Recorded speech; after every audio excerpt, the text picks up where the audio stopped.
Annonceurs, entrepreneurs, promoteurs et chefs d'entreprise, choisissez dès à présent votre meilleur partenaire média, Ideal Production. Ideal Production est basé à Cotonou au Bénin. Ideal Production, le partenaire exclusif de Sika TV en Afrique.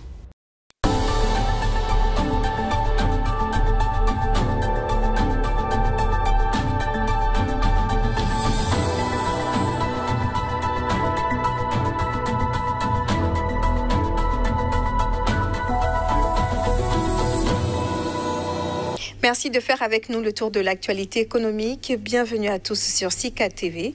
Voici le sommaire du journal. La Banque mondiale octroie 100 millions de dollars à la Guinée. L'objectif est de permettre au pays de soutenir le projet de développement agricole commercial.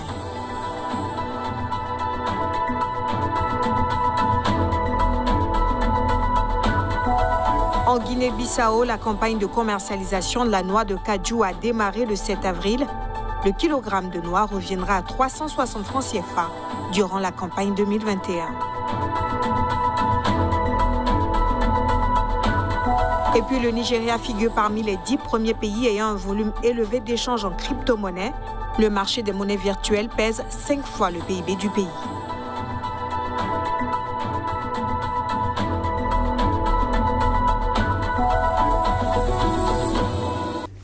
En Guinée, l'agriculture représente le principal pilier de l'économie rurale. Alors que son potentiel de croissance est énorme, le secteur reste encore largement sous-développé, avec un besoin impérieux de financement. Le pays vient de bénéficier d'un appui de 100 millions de dollars de la Banque mondiale. Précision. En Guinée, le secteur agricole vient de recevoir un soutien de poids de la part de la Banque mondiale. L'institution de Bretton Woods a en effet entériné le décaissement de 100 millions de dollars au profit du développement de l'agriculture commerciale dans le pays. Cette enveloppe se décompose en un prêt et un don, tous deux, de 50 millions de dollars. Selon les autorités, ce coup de pouce permettra d'investir dans la construction d'infrastructures agro-industrielles et d'aménager des pistes rurales afin de désenclaver les zones de production. Il favorisera également le financement d'initiatives de mise en place de partenariats commerciaux afin de faciliter l'écoulement de la production agricole sur le marché intérieur ainsi que l'exportation. Pour rappel, l'agriculture emploie près de 70% de la population guinéenne et fournit plus de 25% du PIB du pays. Parmi les principales denrées de subsistance cultivées figurent le maïs, le fonio, la pomme de terre et le riz. Pour cette dernière céréale, le pays représente le 5e producteur en Afrique subsaharienne. D'une Guinée à une autre, la campagne de commercialisation de la noix de cajou en Guinée-Bissau s'ouvre avec un prix minimum de référence pour les producteurs fixé à 360 francs CFA le kilo, une baisse de 4% par rapport à 2020. Il a été aussi fixé l'assiette fiscale pour les exportations de noix de cajou à 850 $ la tonne.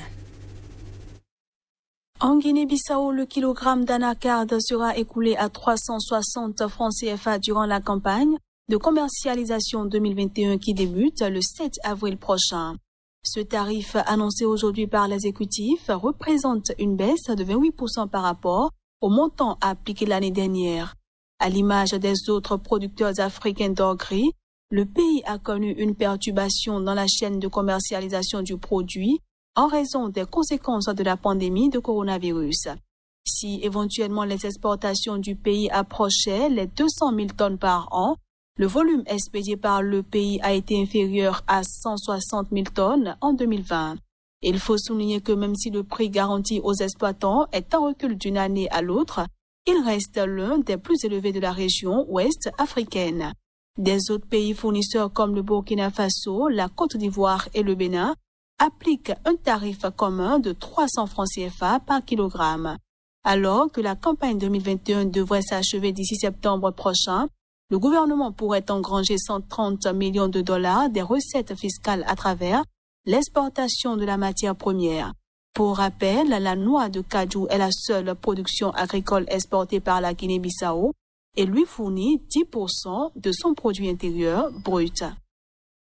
En bref, au Sénégal, dans son discours à la veille du 61e anniversaire du pays, le président Macky Sall a consacré son adresse à la mise en place d'un pôle emploi et entrepreneuriat dans les 45 départements du Sénégal.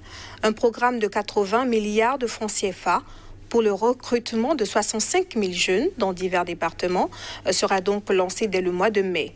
Le président sénégalais a en outre décidé d'une réallocation budgétaire de 450 milliards de francs CFA pour le financement du programme d'urgence pour l'emploi et l'insertion socio-économique des jeunes, qui sera au menu du Conseil présidentiel du 22 avril prochain. Sur un autre registre, le marché des crypto-monnaies a dépassé le pic historique des 2000 milliards de dollars en termes de valorisation, soit près de 5 fois le PIB du Nigeria en 2019. L'information émane des sociétés de données de suivi du marché.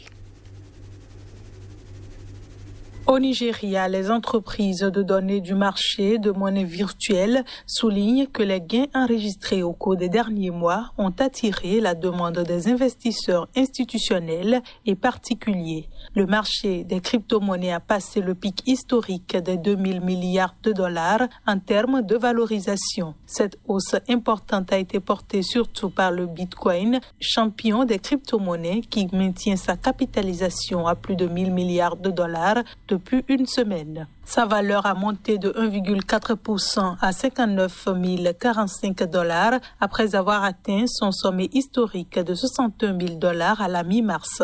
Derrière, la deuxième monnaie la plus valorisée est l'Ethereum qui a connu une hausse de 1,3% à 2103 dollars après avoir atteint un niveau record de 2144,99 dollars le 2 avril. Sa capitalisation boursière était de 244 milliards de dollars le 5 avril. Plus largement, c'est l'ensemble des crypto-monnaies qui profitent de cet enthousiasme au-delà du Bitcoin et de l'Ethereum. Du reste, l'évolution haussière et soutenue du cours tend à renforcer la confiance des nouveaux investisseurs dans ces produits parfois attaqués pour leur volatilité. Dans le même temps, des sociétés d'investissement et négociants de crypto-monnaies ou d'autres produits veulent se positionner sur le marché réputé sérieux comme la Bourse de Londres. Autre information, en 2020, l'Union européenne et l'Allemagne ont mobilisé 7,5 millions d'euros pour aider les pays d'Afrique de l'Ouest à améliorer leur réponse aux menaces informatiques. Au Burkina Faso, les premières retombées sont déjà annoncées. Le pays des hommes intègres va se doter d'un laboratoire d'investigation numérique dont les équipements techniques ont été remis à Ouagadougou par la Commission de la Communauté économique des États de l'Afrique de l'Ouest en partenariat avec l'Union européenne et Expertise France. Le laboratoire qui sera confié à la Brigade centrale de lutte contre la cybercriminalité sera un outil essentiel pour combattre les menaces électroniques dans le pays. Il faut dire qu'au Burkina Faso, où le taux de pénétration d'Internet avoisine 30%, la brigade estimait le préjudice financier engendré par la cybercriminalité à plus d'1 milliard de francs CFA en 2020. Modèle de réussite économique en Afrique pendant des décennies, Maurice subit de plein fouet les conséquences de la pandémie du coronavirus. Les activités industrielles connaissent une contraction de 15,12%, ce qui se traduit par la pire crise économique de l'île en 40 ans. Avec une économie toujours portée par la croissance depuis le boom des années 80, une contraction de cette ampleur est source de grande inquiétude pour l'île Maurice. La décroissance est en effet estimée à 15,2%. Du jamais vu depuis 40 ans malgré plusieurs chocs économiques comme la fin des accords multifibres en 2005 et la crise financière mondiale de 2008. La pandémie de Covid-19 ressemble à un coup de grâce à un modèle économique. De toutes les industries, c'est le tourisme qui vit des moments les plus sombres. Il représentait avant la pandémie un quart du produit intérieur brut et garantissait 125 000 emplois directs et indirects. Ces activités ont chuté de 67%.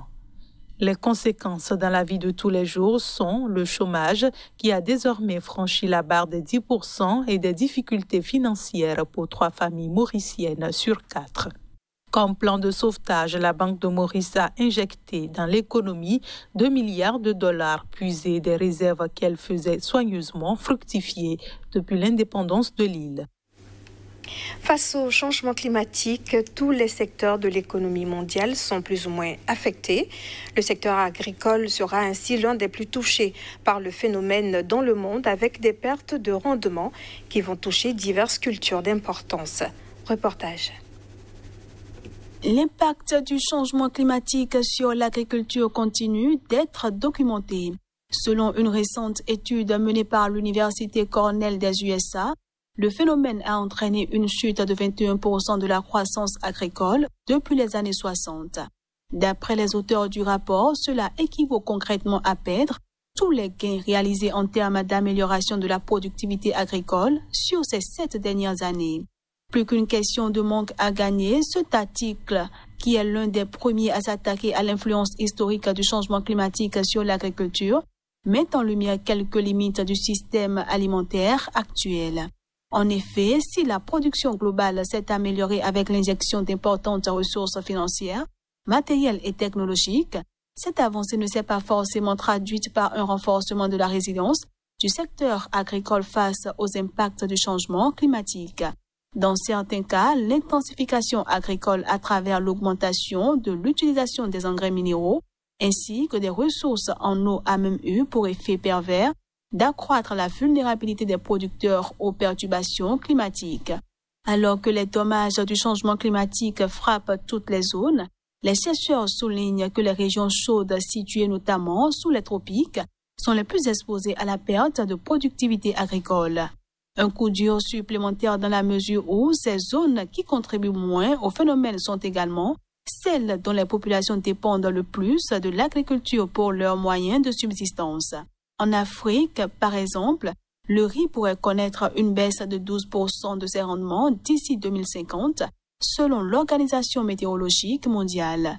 Pour un des auteurs du rapport, la recherche dans l'amélioration de la production agricole gagnerait à intégrer dans sa démarche des données sur l'évolution du changement climatique dans les prochaines décennies au lieu de se focaliser sur la satisfaction des besoins alimentaires sur le court terme. C'est sur cette information que prend fin cette édition. Merci pour votre attention et pour votre fidélité à Sika TV.